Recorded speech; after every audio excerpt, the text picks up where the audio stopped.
The Senate version would reduce that amount by $16,723, and you can see the decreases that they are recommending.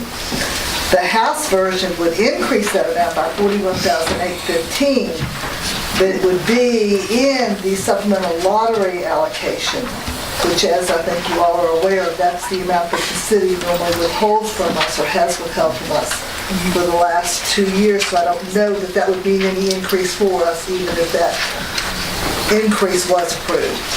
So just wanted to show you that. We don't know which one, or probably some version, combination of all three is what we'll end up being. And we were told by the budget office today that March 10 was the day that they should take a vote. It may take another 7 days for us to get the final version from the governor's office and the budget office. So Rebecca? So as Melinda said, she has a recommended budget for you that totals $11,686,351. That includes $11,132,156 for operations, $484,014 for cafeteria, and a $68,201 for the textbook fund. Our state funds are based on average daily membership of $965.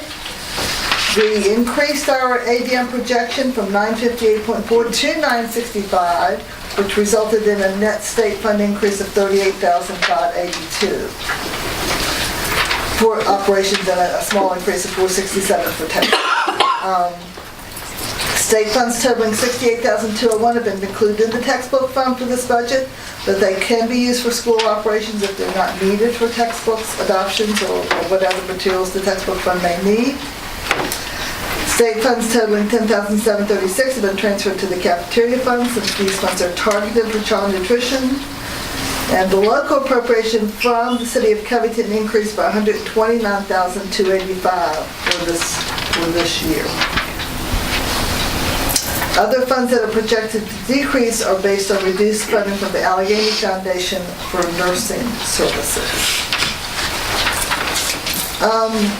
The recommended budget includes one full-time and one part-time bus driver not included in the budget for the current year. Due to a critical shortage, these positions were hired on a temporary basis for the current year, but have been included as part of the attached budget. The cost of these positions is $36,580. We also know we currently have 2 teacher retirements next year. Replacement cost for these positions is budgeted at step 0 of the approved salary scales without a master's degree. And I put in a single plan for each of those, single healthcare plan for each of those positions. Okay, the recommended budget includes salary increases as follows. Head guidance positions at CHS and Judah Watson are increased to 240 days. The cost of that is $15,561. The approved salary realignment for all teachers not at the top of the scale. That's 66 teacher positions, and the cost of that is $212,546. The approved salary realignment for all principals, that's 4, and the cost of that realignment is $28,947. The approved realignment for the following classified staff not at the top of the scale.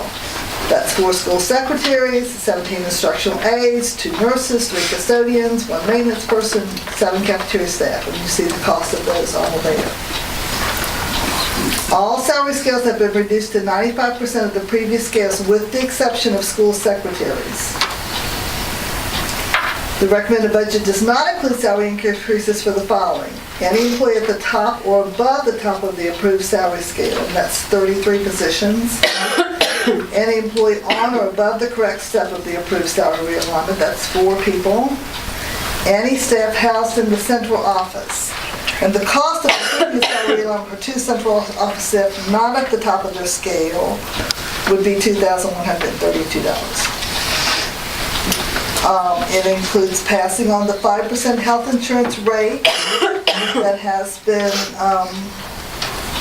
given to us from our provider. Passing that amount on to the employees, with the exception of minimum employer contributions that we have to increase to maintain our 80% of the lowest point. Okay. And that's a budget increase of $7,224 just to maintain those minimums. Decreases in operations include $5,000 for E-rate consultation, $5,400 for retiree health care contributions, $2,000 for the SOL lunch celebration, $9,201 for dual enrollment, $8,609 for summer school, $13,932 for internet, line, cable, telephone services based on estimates from Shannon. The recommended budget does include $72,303 for contingency, and the cafeteria and textbook funds are in balance, and the cafeteria fund will require an additional $124,000 in transfer funds from school operations for next year. Okay, and as you know, this is a working budget still. We have to wait to hear from the governor and the Office of the Department of Education for budget about what is going to be the final figure for us. The things that we have included and we believe are important. We also know that we can continue to work together to hear what people have to say about needs and what needs to happen to make the school division successful. And we will continue to listen to those items from individuals and try to move forward with a balanced budget. We have to make a presentation to the city council with a budget by March 30. We need to have another public hearing, which we will schedule, and we are still working on the budget because I believe there needs to be another meeting after we hear from the governor's office. So that's my recommendation to move us forward. It's time to move forward. It's time to be supportive and appreciative of what we do have working for us in Covington City Schools, and those are the people that we know are here for us. So, anything else, Rebecca? I appreciate the time and efforts that you both put into it, as well as taking into consideration all of our concerns, as well as everybody that's come to the meetings this year. Absolutely. I think too.